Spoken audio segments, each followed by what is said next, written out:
Welcome to the Mischief Maker broadcast, where chaos, creativity, and common sense collide. Your host, Joel Freeman, was kicked out of high school in Alberta, Canada. He left home at 17 and hitchhiked around North America as a long-haired hippie and dope-smoking fool. He made a 180-degree change, becoming one of the first chaplains in the history of the NBA. As a professional speaker, Joel has traveled to well over 55 countries. His many books have been published in 28 foreign translations. Pieces from his Black History collection have been seen by millions at the United Nations and many other venues. And now, the Chief Mischief Maker himself, Dr. Joel A. Freeman. Hey guys, Baby Joel here with some baby wisdom. The older version of me is living proof that you cannot be who you're going to be and who you used to be all at the same time. Well, we've just heard from Baby Joel. We can stop the show right now. We'll keep on going. Today, we're going to have someone on here who's very dear to me, one of my sons, one of my children. His name is Jesse. And we're going to talk about Anywhere in the World with Dad. It spins off of a quote from a gentleman by the name of Mark Twain. I have a first edition copy of the book Innocents Abroad by Mark Twain. And what he said in here, and I'm going to read from on page 650. He said, "Travel is fatal to prejudice, bigotry, and narrow-mindedness. And many of our people need it sorely on these accounts. Broad, wholesome, charitable views of men and things cannot be acquired by vegetating in one little corner of the earth all one's lifetime." Now, this is it's kind of an interesting thing to think about. You know, when Jesse decided that he wanted to go to Australia, because I told my kids, when you turn 15, you can go anywhere in the world with Dad. And all four of our children went to very incredible places. Our oldest son, David, he's now, 45 years of age or so. And he's in the video game industry. And I'm going to do a show with him about the video game industry very soon. But we went to Israel with a layover in London. Son number 2, Jacob and I, we went to Egypt. We were in Italy. We went to Monaco. We were a little bit of France. It was just an incredible trip. Jesse, we're going to hear more about from him, so I'm going to skip over him. Sherry, she went with her mom to Barbados when she was 15. And then she went with me to Africa. We were in Ghana, Addis Ababa, Ethiopia, and then in Nairobi, Kenya. We went on a 3-day, I think it was a 3-day safari in Western Kenya called the Masai Mara. And it was just an incredible experience. Now, why did I do this? Why did my wife and I, Shirley and I, consider this was important at 15? Well, early on, we spent time with our kids and said, listen, you can spin the globe. You can kind of figure this out where you want to go when you're 15. And so starting from 7 years of age, each one began to think this through. They had to raise money toward the trip, so there's sweat equity involved. There were other elements involved. We went this is all during, or most of it during a pre-digital era. And so we went to the library and we'd get videos and books and all kinds of different things, trying to figure out where to go. Because if you choose China, you can't go to Russia, for instance. And so it's all part of making a choice and then living with the consequences, the great consequences of the choice. Another thing is that we stayed in youth hostels for the most part. We did, it was nothing about what I do because I traveled all around the world speaking with heads of state and their senior advisors in all kinds of different situations. So I chose not to do any business at all on these trips at 15. I chose to be totally focused on what they wanted to do. And so what happened is we ended up, Jesse, he chose Australia. And now you've all seen this iconic image Well, we did a bridge climb during our trip there, climbing over Sydney. And you see the opera, the famous opera house there. We went to the Great Barrier Reef. And Jesse, he went scuba diving. In fact, here's his congratulations on his introductory scuba dive. We went on a boat called the Ocean Spirit, and he went through. Both he and I went together, but he went the second time on that. We went to the Australia Zoo. You probably heard of Steve Irwin. Crikey, that's a big one. I can't do an Australian accent, but he passed away, got stung by a stingray. And so we traveled to various, we stayed in Sydney at the youth hostel there. It's about 8 stories high. And then there's a swimming pool at the very top. And then we went by train to Brisbane. And then we got one of these special deals with a plane. And we're going to explain all of that, going to Cannes. We did a balloon ride, scuba diving, hot air balloon. And then we went to Ayers Rock on our way to Perth. That was a layover for a couple of hours. I think it was about 2.5 hours or so. And then we went to Melbourne, which is an artsy kind of town, and then took a train back to Sydney. So that was our flights, our train, then flight, and train again back to Sydney. And then something happened, which Jesse's going to go into when we talk about it. I wrote a song. It's called Spin the Globe. And it's kind of telling a little bit about the story, about what it means to go on a trip with your children or grandchildren or nieces or nephews or whatever it might be. And I'm hoping that this song will help to clarify, will help to set the table, set the stage for what we're going to discuss this today on this show. And it's called Spin the Globe. I wrote it, I produced it, and here we go.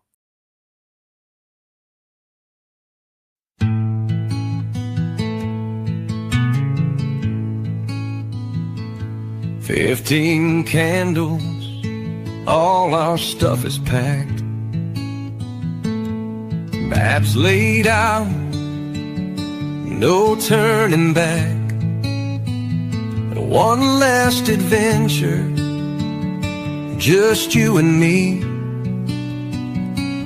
before the road calls, before you're free."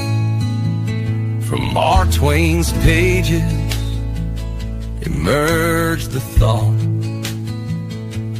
of beliefs taught and values caught. Prejudice fades where horizons bend. You'll see for yourself, it will become your good friend. Spin the globe, think and probe, before you fly on your own 2 wings.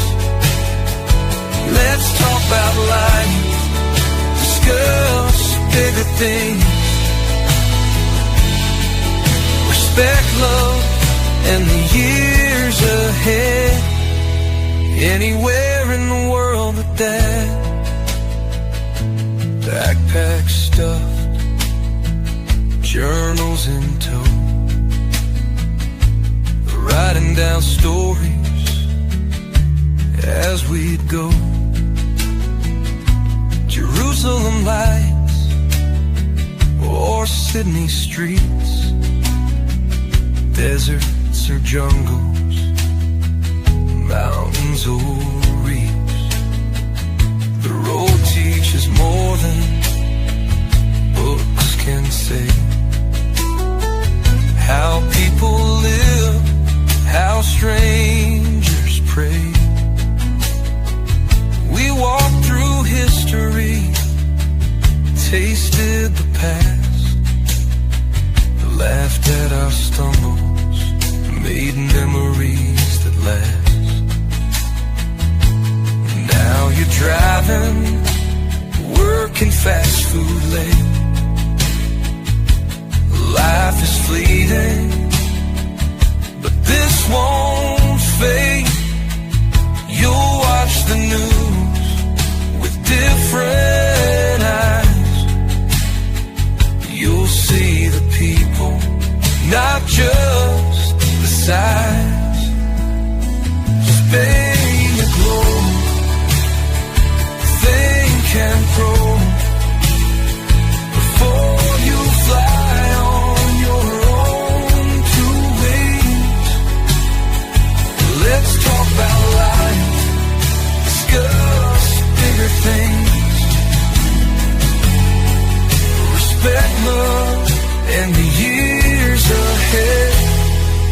Anywhere in the world with that. So here's to parents who take the chance to walk with their kids through a foreign dance. It's not just travel, it's planting seeds of love, of trust,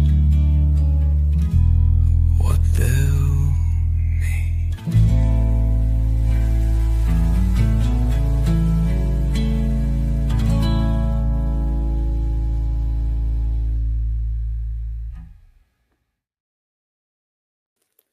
Well, I hope that song helped to set the table for our time together today. I'm holding in my hands some notes, some trip journals, I should say. This one is from Israel with David, and these were my thoughts and feelings. And the whole idea is to reestablish eye contact. You know, why 15? Here's some more. This is from notes I took from, let's see, Egypt. And these are from the Australia trip with Jesse. Some notes I took during that particular trip. And of course, each one of us, we took our notes. And then what I did with the kids at the end of the trip is in this, this is what's known as a scrapbook, or it's just filled with trip tickets, museum tickets, images, pictures, brochures, and all kinds of things that are in here that bring back the memories in a rather visceral way.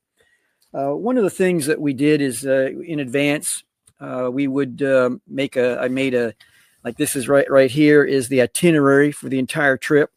And it's helping to keep us to know what's happening the next day in the midst of jet lag or whatever it might be. Why 15?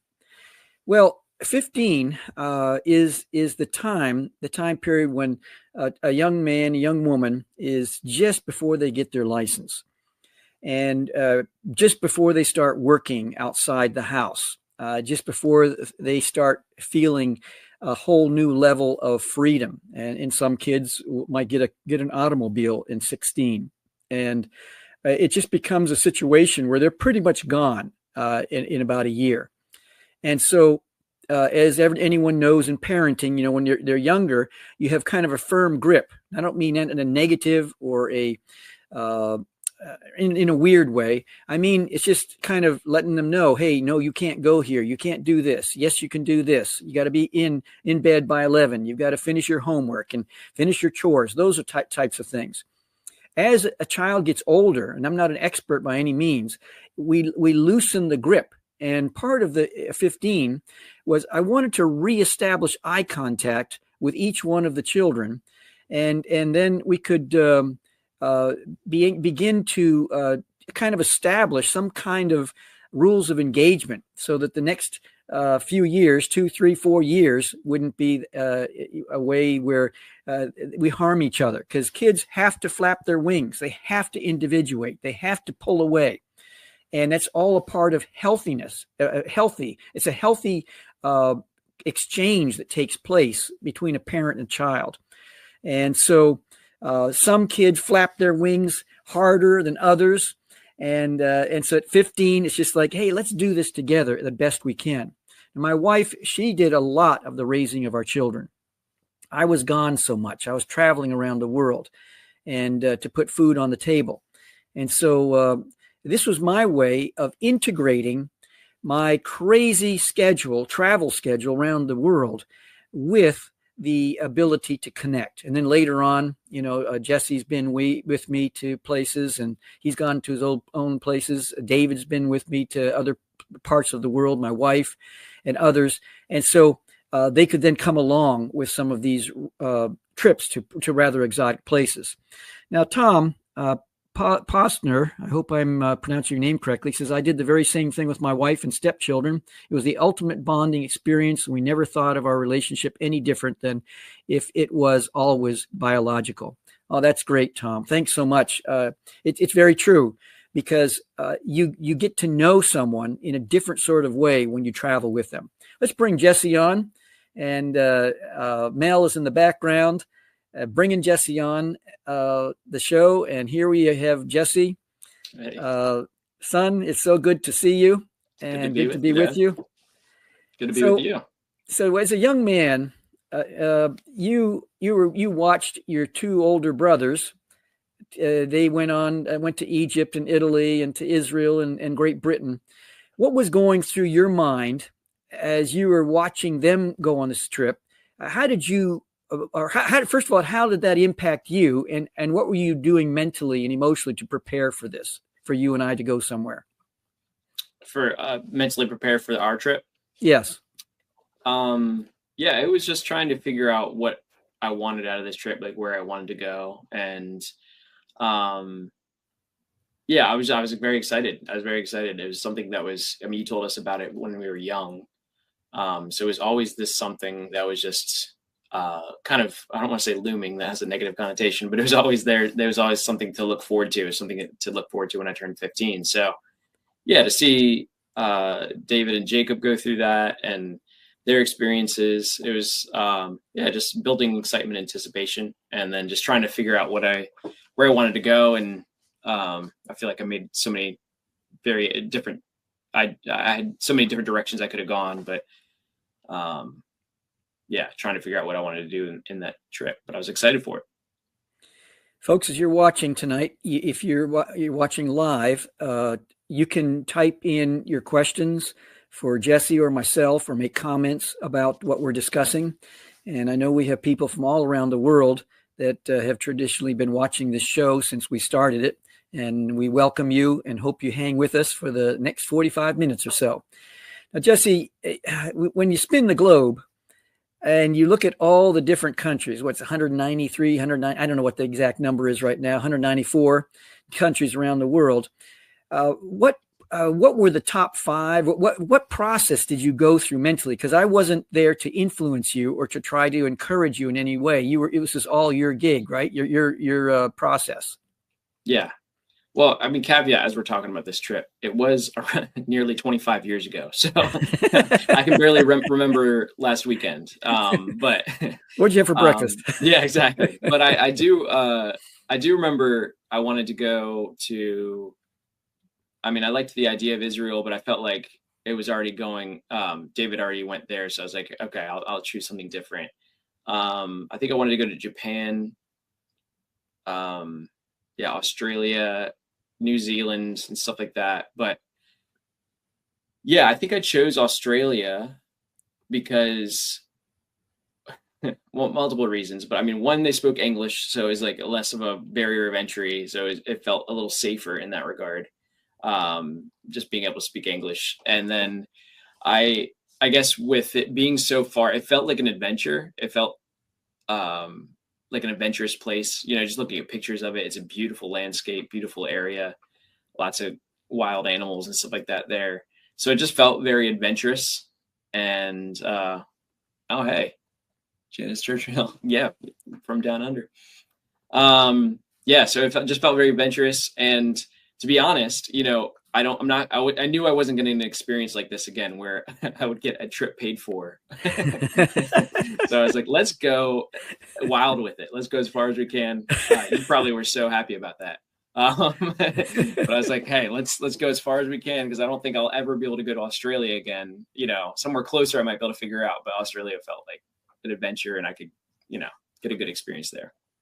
Oh, that's great. So we got someone from down under, from the land of Oz, just said hey, and someone from Calgary. I grew up in the Three Hills.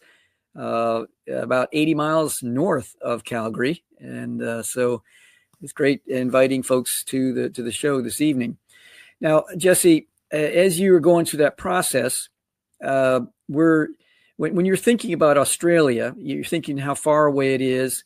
You're thinking about the adventure of it all. Was there anything specific about Australia, and as opposed to just being far away? Was there anything specific that was pulling you in that direction? Mainly just the landscape, just how beautiful it was. It's just a beautiful country. I don't think I realized how big it is. Oh, it's huge. I know when I was doing that. So I was, I saw these different areas and I was like, oh, this would be a cool place to go. But it was just hard to, there's just a lot of landscape there, but it was beautiful. So it was really mainly just how beautiful it was and just the wildlife and that sort of thing. That was interesting to me. But so let's kind of walk through, we landed first of all, in Hawaii. And let's see, Joel, good first name, Joel Dunhill. My parents brought me to New York when I was 7. I came back from Paris when I was 18. I'm still here at the age of 60. Good for you, Joel. That's great. It's a wonderful thing to be in different parts of the world. So we first went to Hawaii because that was a layover. We flew from the East Coast of United States. I think we went, was it through San Francisco or LA? I can't remember. And then LA. And then we went to Hawaii and we stayed there for a few days. Hanamoana Bay, I think is what we went swimming there. We stayed at a friend of mine. He had a home there and we stayed with him. We rented, I think it was a Mustang, a silver Mustang, if my memory serves me correctly. And you drove it on a back road just above the Hanamoana Bay. Share a little bit about what that meant. What about Hawaii connected with you? That was your first time, I believe. Yeah, it was my first time. Yeah, it was kind of an unexpected surprise when we thought that. I planned on Australia, and you threw in Hawaii as kind of an extra. So that was a pleasant surprise. But yeah, it was beautiful. It was such a. I'm glad we did that. I think that added to the trip for sure. But yeah, it was the swimming and the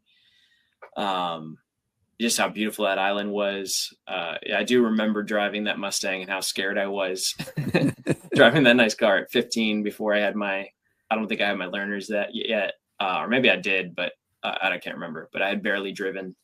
And I felt a lot of fear in that, but we made it. And, but yeah, that was a great part of the trip. I'm glad we did that. It was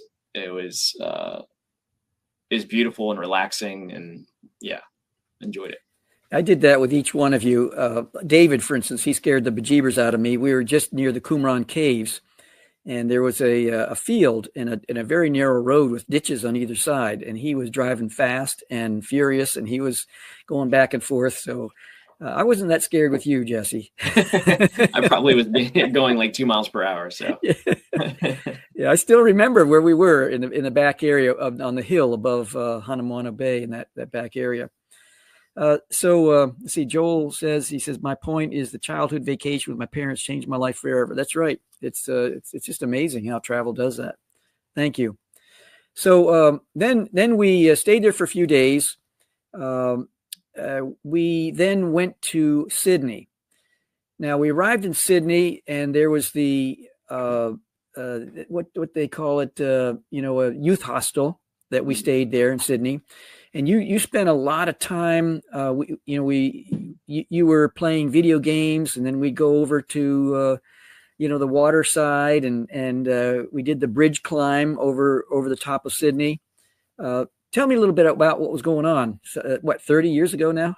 Yeah, 25. Well, 25. 25. I'm not making too much older. I think it was like 24-ish. Yeah, Sydney was beautiful. It was kind of in the various places we went in Australia. Looking back, I wish, and we didn't have the internet really as much at that point to do a lot of research. But we went this, it was just, it kind of felt like it was a beautiful city, but it felt like a city, so like, it wasn't, when we got there, I remember being like, this is great, this is beautiful, but I'm ready to get out into, the landscape. But I loved seeing the opera house. It was a very distinct city. There was a lot of, I still remember, entertainers and stuff like that on the streets it was a very like vibrant city. It was a really cool city to visit. When I think back to that trip, when we talk about age, I think about, you said why you chose 15, and I totally get that. I think of myself at that point, and I wish I was a little more mature at that point, when we took that trip. When you mentioned going to like going to play the video games, I remember, I kind of carried that home life with me a little bit, where I went to the internet cafes to play games. And looking back, it's like, we're in Australia and I'm playing, I'm going to an internet cafe to play video games. So it's like, I guess with my mature level at that point, I regret some things. And that was one of the things, was like that I kind of carried some of that home and just didn't, see the sights and take advantage of that. But we got around, we got up on the high bridge. You remember that bridge going over the top? And barely. Then we got on a train and we went to Brisbane. I went to the Australia Zoo, right? And Steve Irwin, he was still alive at that time. He was not there, and that was like, crikey, Steve Irwin isn't here, because we wanted to meet him and shake his hand. But share a little bit about that. I remember meeting a kangaroo, and I thought they were pretty tame, and this kangaroo wanted to fight and was pretty nasty. I remember that. Yeah, it was interesting. They just let you kind of be in a pen with a bunch of kangaroos. I remember that. I remember it changing and being cool at first, and then kind of scary. I remember that. And I remember also, I don't know if this is a general rule or if it was something at that time, but they really wouldn't let you interact with koalas. And I wanted to hold a koala, and they weren't having that. So I remember that being a sad thing. But I remember those are the two things I distinctly remember. I definitely remember the kangaroo pen, and they're scary creatures up close. They're cute online, but they're scary up close. Yeah, I've seen them online. They're fighting, and they just are unbelievable boxers. It's just, I guess certain kangaroos are trained that way. Then we got on a train, we got on a plane, and we went to Cannes, and we stayed. I remember the youth hostel, the place we stayed there, and then we ate a kangaroo burger, very lean meat, tastes like chicken. I'm just kidding, but anyway, it was just quite an experience. What was going on your head at that point in Cannes? And Cannes, I remember. Well, that's at that point. Yeah, I remember the kangaroo burger, and I remember it not being very good. I remember. That's where we went scuba diving? Scuba diving, yeah. Yeah. So that was. I don't know if you want to. Go continue, and we'll come back. Yeah. To when Don. I was, I remember that being the highlight of the trip for sure. Scuba diving that's the most memorable. That's locked in my brain for the rest of my life. Because we went out on a boat and went scuba diving in the Great Barrier Reef. That boat ride was like 2.5 hours. I looked at the chart, how they do that, and that was quite a ride. Yeah, but it was worth it. It was very worth it. It was unbelievable. This was a long time ago. So, the coral life was beautiful, and we went out scuba diving together, I think, one time, and then I went out again with the guide, and that was.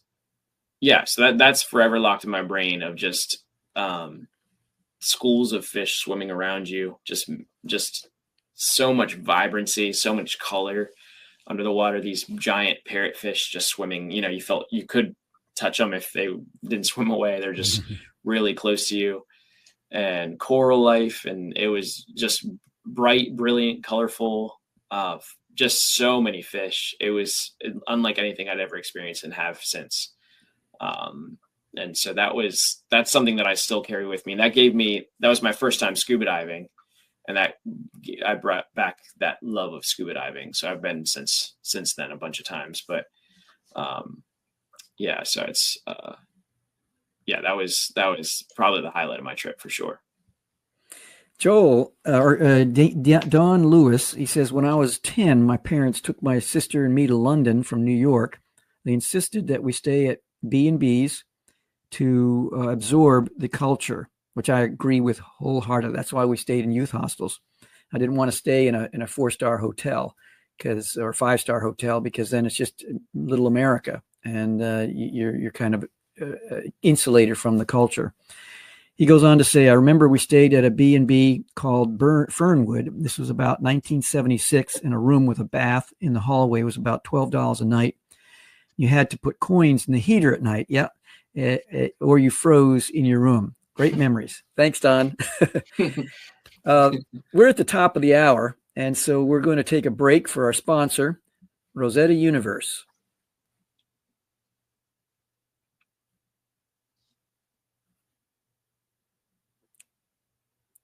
We're going to play the video now.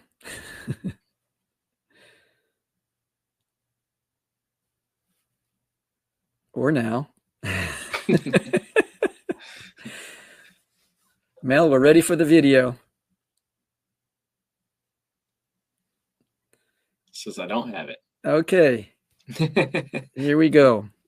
Okay. Anyway, our sponsor is it's the video with the author, and that you'd mentioned earlier.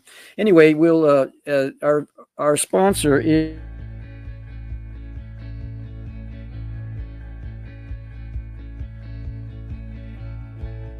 I studied a lot of languages. That was sort of my major in college. And I'm thinking back to the moment when I was 19 years old and I was at Berkeley. And I remember they gave us a passage of Thucydides, the hardest writer of all to read in ancient Greek. So I had this one paragraph, and I must have spent like 10 hours trying to translate one paragraph. Finally, I go, I think this is the answer. And I turned it into my professor. And he goes, Robert, you were almost there, but you missed it. You completely mistranslated this beautiful paragraph, but you were getting at something. And that had an incredible impact on me even to this day. It developed character. It developed patience. It developed discipline. You've got kids nowadays who are never going to have that experience. These incredible skills that the brain has are going to be atrophying, I fear. The brain is so much more interesting to me than any piece of technology.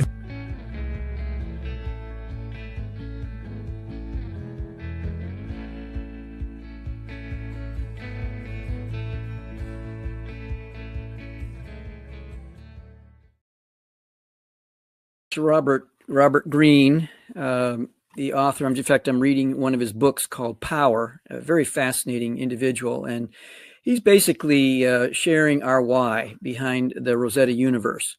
And the why is that we want to transform this ancient artifact, this epic drama, into a modern metaphor for the Rosetta Stone, into a modern metaphor for problem solving and critical thinking. Just to invite people before, during, and after the use of technology to not park your brain. If you ever seen a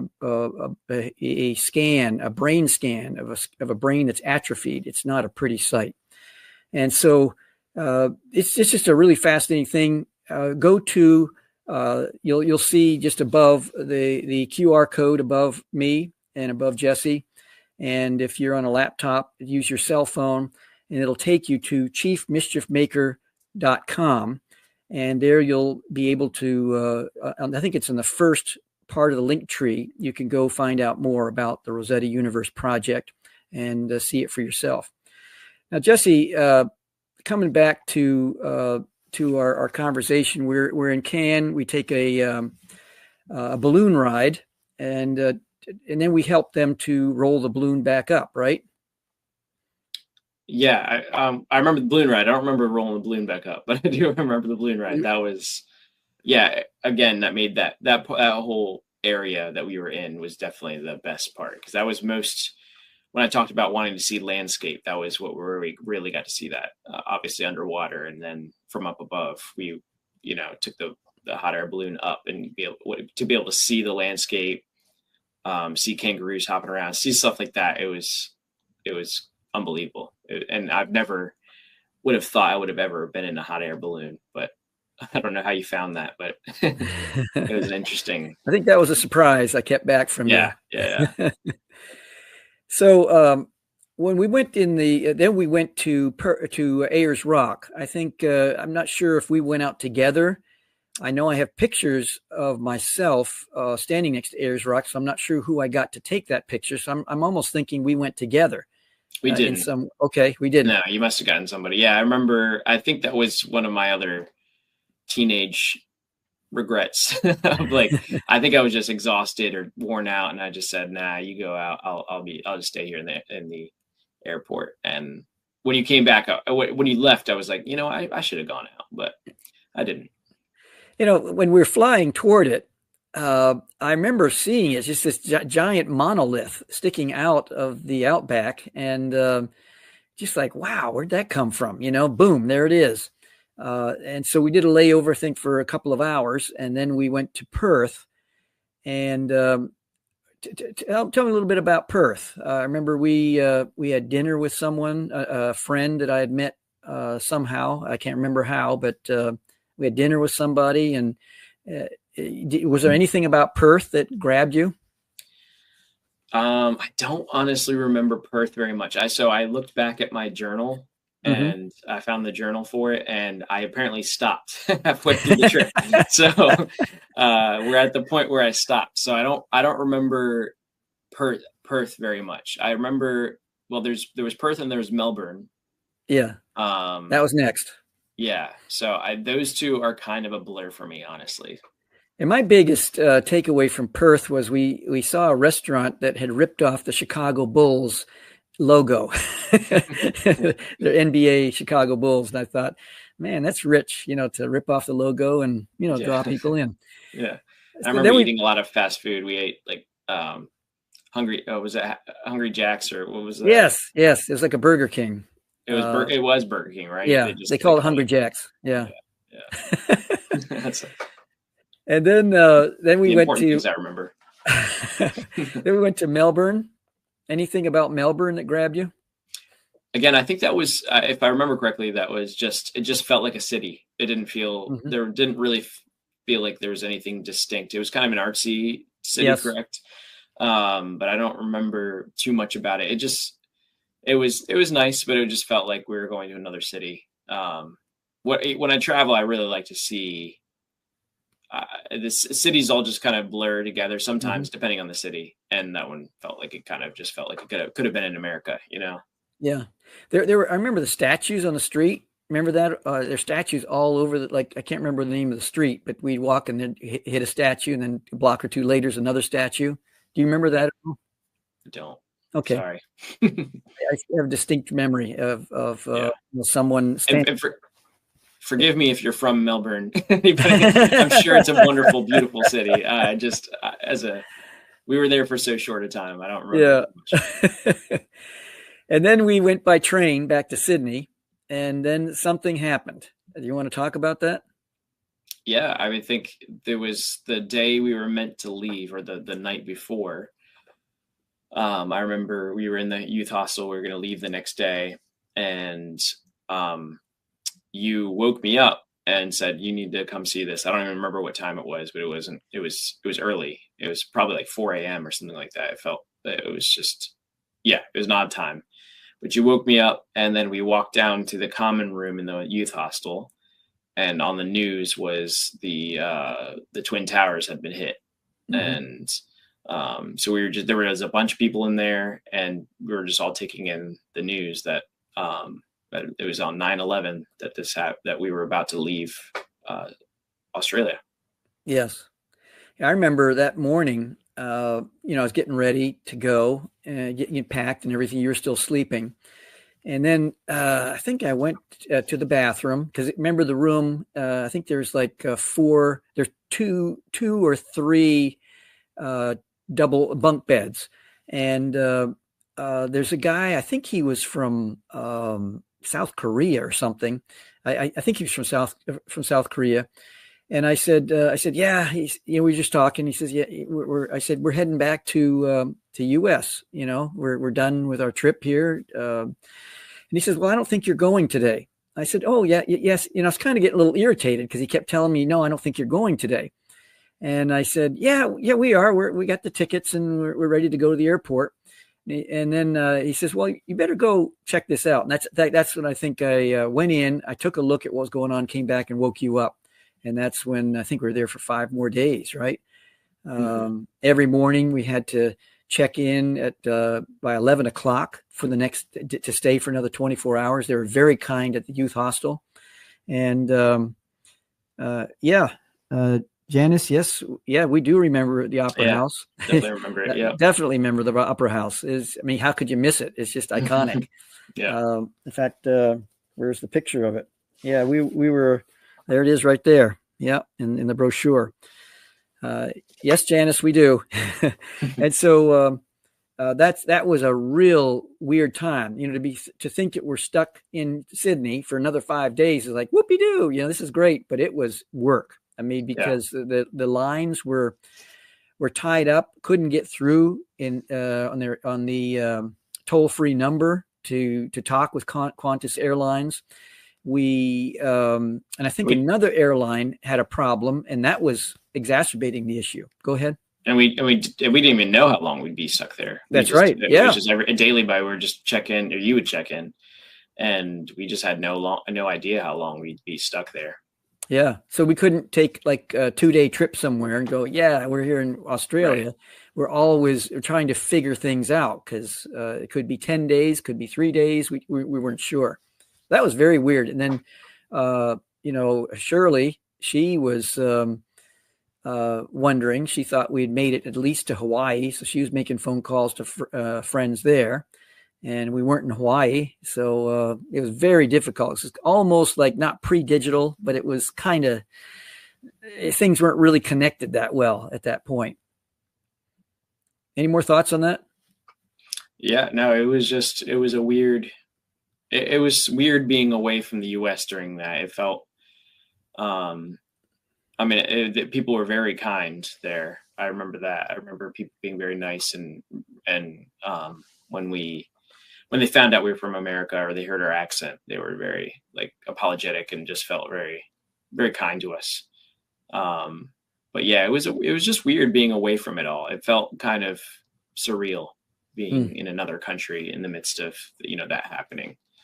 But yeah, it was different. Oh, Jesse, what surprised you the most about yourself and, or maybe even about a place that we visited? About myself, I don't know. It's hard to look back at that. And I guess what surprised me the most was, to be honest, I think I had a different idea when I talk about Australia and I talk about adventure. I had a different idea of what I expected and what happened. And I had an amazing time. It was just different. It was different than what I expected. But at the same time, I wasn't up for, I thought I was up for more adventure than I was. So I think you tried to get me out to do some different things and some more things. And I think I was less inclined to be adventurous. And so it was just a different experience than I expected, but that was great. It was an amazing time. It was just, I didn't know what to expect, I guess. And then going into it, it was just different. But now looking back as an adult, you have 2 kids, married, living in Maryland. Can you see any ways that this trip helped you to shape you, our experience together, anything like that to who you become? Yeah. It's given me a love for travel, which I carried even, for years beyond that. And my wife and I, we spent, we had 5 years of marriage before we had any kids, and we really prioritized travel in that. We wanted to go visit different places. So we went to like Israel and to Scotland. And so I took that desire for travel, and beyond that, I mean, I went to New Zealand after that. I went to different places. So it gave me a hunger for travel, which has really helped shape me. To the quote that you read, I feel like that's made me a more broad of a human to travel. It's just given me new experiences, talking to people from around the country, having these different experiences in different areas has really broadened my horizons. And so, yeah, it gave me a hunger for travel. It gave me, I think it deepened our relationship. I think we had some good conversations there and some honest conversations. And I think that was important for the future of our relationship. I think that was a good time for us to that age and that time period. I think that was good for us. And I think we needed that. But yeah, and when you bring up my kids, like, it's something I want to continue with my kids. This tradition is something I want to carry on. And so, yeah, I think it's just made me a more well-rounded person and given me a love for the world, I just think it's, going to another culture and trying to order breakfast and just being in a different setting. I think it does something to the dynamics of the relationship, both for the parent and for the child. And I'm just thinking, not just in a clinical sense, but in a relational sense, that it kind of evens things a little bit, more of a collegiality, because in some senses, I'm your dad, and you're my son, but at 15, now we're both in a topsy-turvy situation where, because if you're in a home, what chair you're going to sit in a room. That's my chair, even though it's not your chair, but you kind of sit there. And around the dinner table, there's certain traditions, there's certain things that people gravitate to. But when you take people out of that and put them into a totally different situation, you can just see it becomes an opportunity, I think, for people to connect in a different sort of way. I remember I was coming back from Dominican Republic one time, and I remember this kid in the airport in Santo Domingo, and he was had his friends around him, and this is many years ago, and he was kind of cocky, and you could tell he was the alpha dog in the whole group. He was coming to America, and I don't know for how long, or if he's moving, or what the situation was. But then the next airport we went to, I saw him again, and now I saw a whole different body language. It was like something new. He was less cocky and more, you could see him more open or whatever. I don't know what it was. And then another airport, I can't remember how many legs, but the third time I saw him again, it was you could see a teachability, a humility. There was something different that was happening in him. Not that he wasn't humble or teachable before, but it's just now he's open for new things. And that to me was a metaphor for you and I going to a different place. Any thoughts on that? Yeah, I think that's totally valid. I think, I agree about the kind of commonality, like we were both in that together and experiencing that together. And, it just put a different dynamic in our relationship that we could have different conversations in the midst of, and could relate to each other more. And, I think so. I think it bonded us. I think it did come back, and we were able to grow in our relationship beyond that trip in a different way. What kind of advice would you give to your 15-year-old self, or even your 13-year-old self who is anticipating the trip, and maybe even someone listening and thinking about, doing this with their kids, or even a young person listening and wanting to do something like this? What kind of advice would you give yourself? Take it all. Don't waste it. Don't waste that opportunity. If you were to do this or something like that, some trip like this, take it all in. Use it as an experience to have good conversations, to talk about life, and talk about past. And, as I got older, I gained more of an interest in you and your past and your life and what, seeking wisdom from you. And I wish at that stage I had sought that more, and so take it all in. Your parents have a lot of love for you and insight and wisdom and experience. And so I think in a trip like that, you can have great conversation and really take it all in. So don't waste a moment and milk it for all it's worth. Go out and do excursions, do adventures. Doesn't matter if you're tired or worn out or jet lagged. Just don't waste it. Take advantage of it. It's worth it. Another thing that I learned from this is that if you take like a 7-day trip, that's not enough. You have to push it to 12, 15 days and to a spot where homesickness comes in, because that's when real deepening of relationship and bond happens. And that's why I think it's important to do at least 2 weeks or longer if one has that luxury. But and for those who wonder about how can I do this financially, back then it was difficult, because each one of the kids, were like, boom, boom, boom, boom, boom, boom. Just like one right after the other. So, financially, Shirley and I couldn't regroup financially for the next child because Jacob, especially Jacob, you and Sherry came one right after the other. And I would just say to parents, just do it, just plan on it and do it, because no matter what kind of a challenge, and if you need to parry it back, if you're in Australia, if you're in Japan or something like that, to do it within country, if you're in the United States or Canada, to go, if you're in US, maybe go to Canada or go to Mexico or something like that, something that you could even drive to over a period of time. But do it. I think it's, especially 15, I think is such a sweet spot for doing something like this. Any thoughts on that?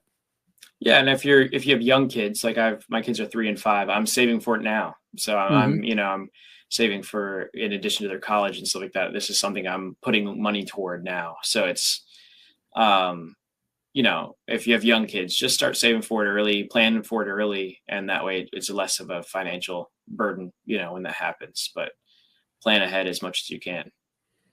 And one of the things, I'm sure you can't remember how you did this, but for each child that you had to come up with $300 toward it. And I don't know what you did to do, babysat or mowed lawns or cleaned windows or something. Don't remember. Yeah. You came up with some money because I think it might have even been the catamaran trip, that I said to you, because you worked, because you brought some money to this trip, we were able to do this particular fun thing together. Yeah. And part of that is, I think, to have some sweat equity, have some skin in the game, as they say, whatever it is. Mm-hmm. Any thoughts on that? No, I agree with that. I agree. I think it's good idea to have them contribute some. If you're willing to do that, I think it does. It makes it your trip. You invested in it too. And I think it's good it teaches work ethic, and working towards something. I think I think that's a good idea to do that. And what has this taught you about fatherhood? With 2 kids, 3 and 5, soon to be 4 and 6. Mm-hmm. Yeah, just in this trip, have a focused attention on each kid. Sometimes in parenting, it's you're if you have multiple kids, you're dealing with the chaos of the home, but to have really hone in on each kid and spend time and focus on them. I take my daughter out daddy-daughter dates and stuff like that. And to be able to focus on each kid and really be intentional with each kid and find out what drives them and interests them and what they're passionate about, and then to invest in that and to focus on that and to spend time with them. I think it's good. That's great. We have Dion Sullivan. He says, when are you two going in your next 3-generation adventure?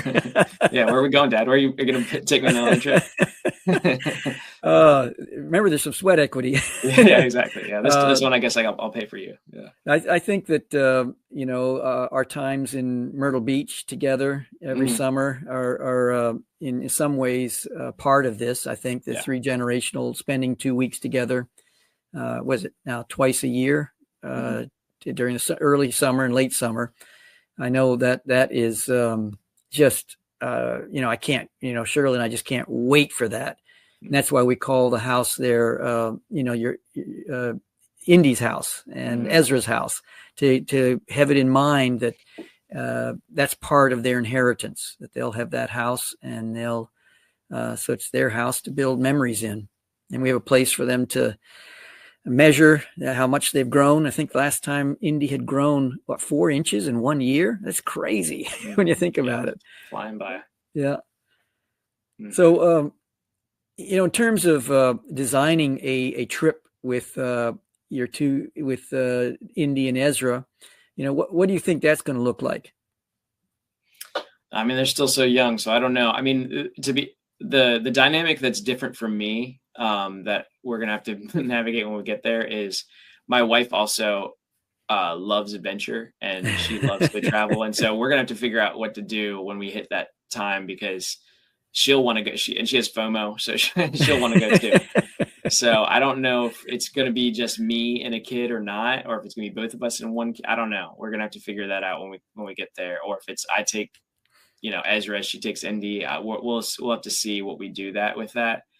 But they're still so young that, we got a lot of time to figure that out. But yeah, I'm excited for it. I can't wait to take them out and have that one-on-one time with them for sure.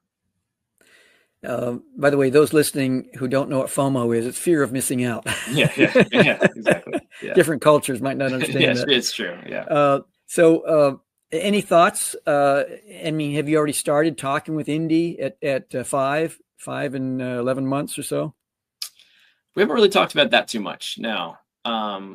We've shown pictures. We went on a missions trip to Honduras this past January, and so we showed her pictures of that. We include her in what goes on as far as travel and different cultures. We're kind of teaching them Spanish and a little bit here and there, and so we want to show them different cultures, and we include them and show them pictures of our old trips. We'll go through our old photos all the time and show them different pictures of that and stuff like that. But she doesn't have a huge scope of the globe yet, so we haven't had a talk about that trip yet. But I know she'll be excited. She loves going on adventures with us, so she'll be excited for it for sure. If you could describe the trip in one word, what is that word, and explain why you picked that word? I mean, it's funny to say because I've said how much I've forgotten, but memorable. Like the core of the trip, the feelings that I felt, the conversations we had, that our relationship dynamic. There's for how long ago, it being 24 years ago or so. It's etched in my brain, and the experience is etched in my brain, and so it's memorable. It's had a profound impact on me, and I think bonded us, and we have a very close relationship. Not solely because of that, but that had an effect in it for sure. So yeah, it comes to my mind. One of the lyrics in the song says, "You see the people, not the sides." We've got 30 seconds left or so. How has this changed how you watch the news? I mean, just giving me a broader that in other trips of talking to people. I've been on other trips where I'm in hostels talking to people from different cultures. It gives you an empathy, and of what other cultures are experiencing and going through, and it gives you just a broader scope of what people the human condition and the human experience, because we can tend to be so myopic with our culture. It just helps to talk to other people in other cultures and get their experience. Jesse, thank you so much. I love you.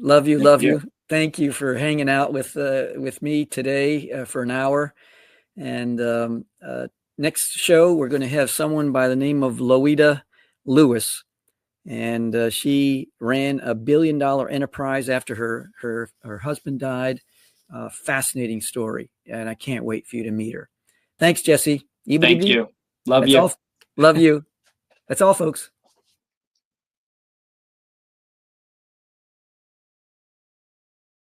You have just experienced another episode of the Mischief Maker broadcast. Hit the subscribe button. Connect at chiefmischiefmaker.com. Thanks for coming along for the ride. And hopefully, you are now a bit closer to becoming a mischief maker in your part of the world.